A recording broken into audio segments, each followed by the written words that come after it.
So you want to be a graphic designer, eh? Well, I got good news for you. That's what this video is about. And I got 5 on it. Not $5, but 5 tips to help you know and understand what it's going to take for you to become a graphic designer. So without further ado, let's just go ahead and jump right into it.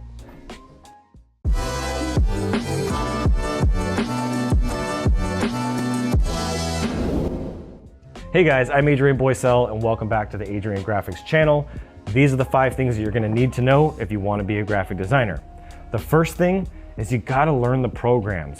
Doesn't matter what program it is other than Paint. Please don't use Paint and think you're gonna become a graphic designer. I don't even know if they still make Paint, but if they do, don't use it.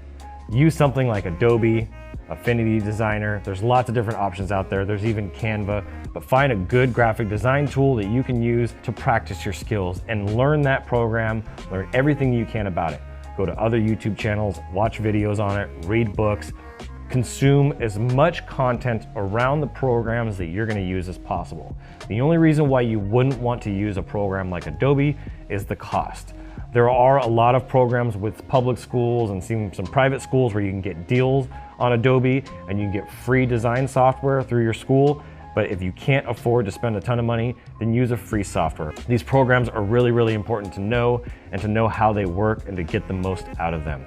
I spent years and years and years of my career just studying the programs alone. One of my favorite teachers that teaches Adobe is Terry White. So if you want a good resource for Adobe and how to learn some of those programs, go check out Terry White. He is the Adobe evangelist. He teaches all the different programs from Adobe Photoshop, Illustrator, InDesign, Premiere, Lightroom, all of those programs. You can pretty much learn anything you want to know from Terry White. He does these hour-long videos where he teaches you all the ins and outs of the programs on the basic level, and then if you want to go deeper, you can even do that as well. So you got to learn these programs. These are really, really important to know. The second tip I have for you is design principles. If you want to be a graphic designer, intermediate, novice, or a great graphic designer, you need to learn these design principles. And some of the design principles are balance, unity, color theory, layout.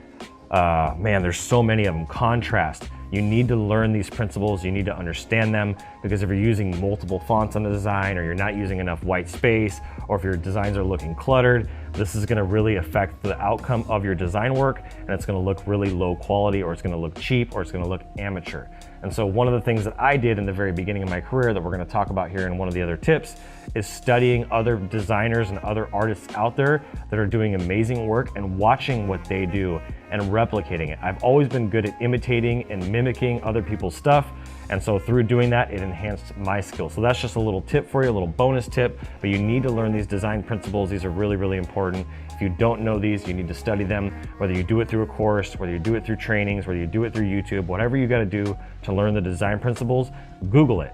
Google is the main answer for the majority of the challenges and questions and problems that I face in my business. And you can find a lot of great information and just find the common patterns within design theory and only take advice from people that you would want to switch places with. So the third one is mentoring and coaching. Part of what I do here is mentoring.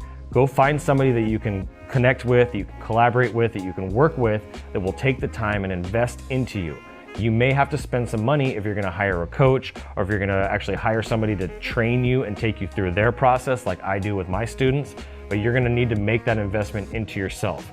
You will bring the greatest ROI. If you invest into yourself, that will make you more money than anything else you invest into. Equipment, that stuff pays well, but nothing is going to pay as well as investing into mentorship, coaching, and training.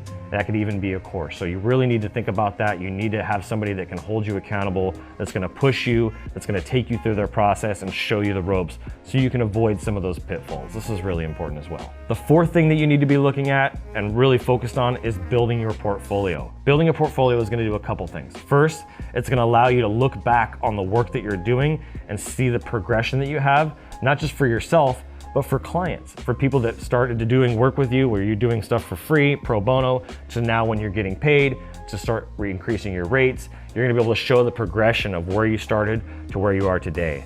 I did a video that I'll try to tag up here in the top description that I did. It talked about I was a horrible designer. I was. When I first started, I was a great artist, but I was a horrible designer. And it took hours and hours, thousands of hours of practice to actually become a great designer. They say to become an expert at anything, you have to put 10,000 hours in. I'm probably at 50,000 hours now. So you gotta put the time in, you gotta make the investment, and you need to build that portfolio. It's really important. The fifth thing, and I talked about this a little bit earlier in the video, is you need to stay inspired by people that are more talented than you. Whoever that is, find those people in your life that inspire you. Other designers, people on Instagram, maybe even your competitors, people that you wanna be like, and model, imitate, mimic, and clone what they're doing. That's gonna help you a lot, and it's gonna help you get inspired. You gotta get inspired. Go look at Google Images, go look at Behance. These are some great resources for you. You can go to Adobe Stock. There's a lot of different places where you can get inspired. YouTube and Instagram are probably my two favorites. I really love YouTube and I love Instagram. There's incredible artists on there. And go check out our friends over at The Future. They're doing a lot of amazing stuff and they have great content as well. But this is really important that you stay inspired. That's how I do it. I'm constantly looking at my competitors, looking at people that I'm inspired by. One of my favorites personally as an artist is Jeff Granito. Go check him out on Instagram. You'll be blown away. He does stuff with Disney. So just really important to stay inspired. So those are the 5 tips I wanted to give you. If you want to become a graphic designer, those are the basic things that you should be following. Those are the 5 tips. And I look forward to seeing you guys on the next video. Thank you so much for watching. Hope you guys have a great day. Love you all. And I'm Adrian Boysel. And as always, keep looking up.